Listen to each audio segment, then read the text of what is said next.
hadir tidak ada kaitannya dengan pilkada yang ada di Jakarta. Kami datang di sini tidak mendapatkan uang dari siapapun dari Jakarta. Bahkan kami di sini mengeluarkan uang untuk membela agama kami, membela tauhid kami.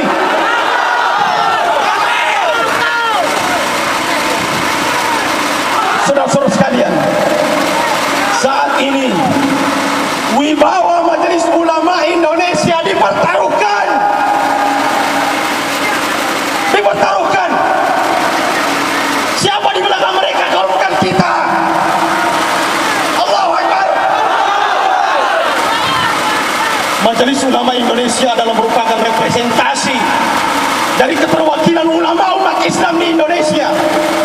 Tapi kalau kemudian ini tidak mendapatkan perhatian secara resmi, MUI telah melaporkan Ahok.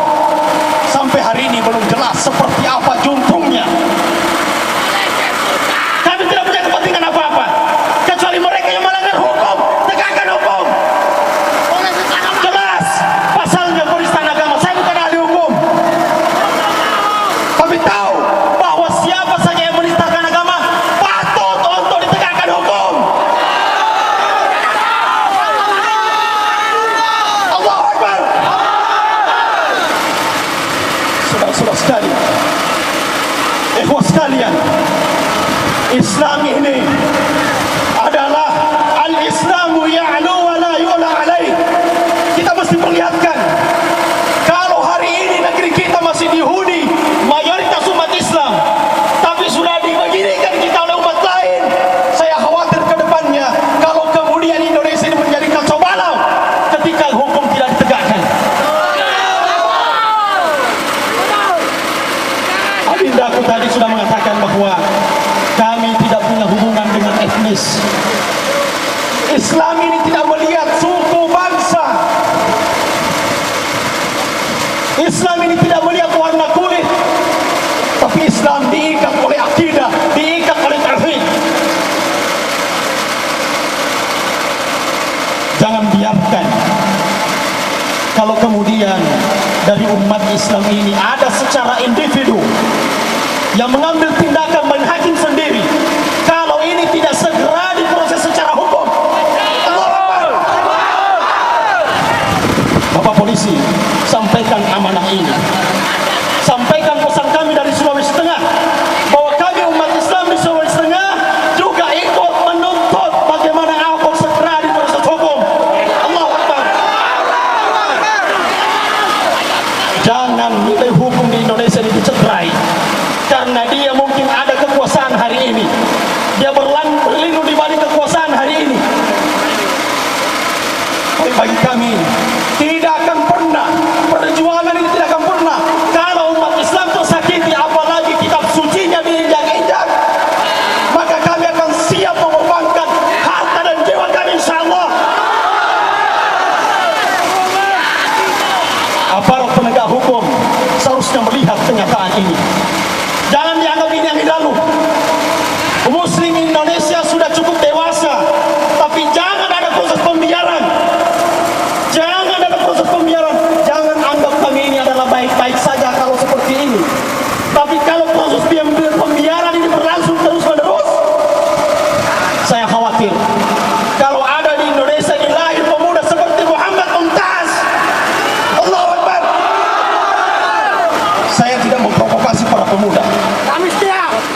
Saya cuma ingin mengatakan bahwa di Pakistan seorang pemuda bernama Muhammad Mumtaz, dia rela mengorbankan nyawanya, mati di tiang gantungan demi untuk apa? Membela Rasulullah. Dia menembak seorang hakim karena hakim tersebut mau mengamandemen undang-undang bahwa siapa yang menista Nabi Muhammad maka dia dihukum gantung. Dia mengatakan bahwa undang-undang ini adalah undang-undang jalanan dan harus diamandemen. Tapi dia tidak cukup berkomentar seperti itu. Dia kemudian menghina kesucian Nabi kita Muhammad SAW. Tampillah seorang pemuda bernama Muhammad Mumtaz menembakkan pelornya 40 mengenai tubuh sang hakim dan meninggal di tempat. Lalu kemudian 5 tahun kemudian diproses secara hukum dan jatuhlah vonis dia harus dihukum mati di tiang gantungan.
Ingat, saya kembali mengatakan bahwa Majelis Ulama Indonesia adalah merupakan representasi perwakilan ulama-ulama Islam di Indonesia. Sekarang muncul petisi yang mencoba-coba mengganggu, yang ingin mengurungkan MUI, maka insya Allah kita siap membela keistimewaan MUI. Allahu Akbar. Selamatkan MUI, penjarakan Ahok. Semoga Allah Subhanahu wa taala memberkahi kita. Semoga Allah Subhanahu wa taala memberikan maunah kepada kita. Dan semoga aparat-aparat keamanan juga ikut terbuka keimanannya agar hukum ini segera ditegakkan. Mohon maaf. Qadallahu wa iyyakum ajma'in. Wassalamualaikum warahmatullahi wabarakatuh.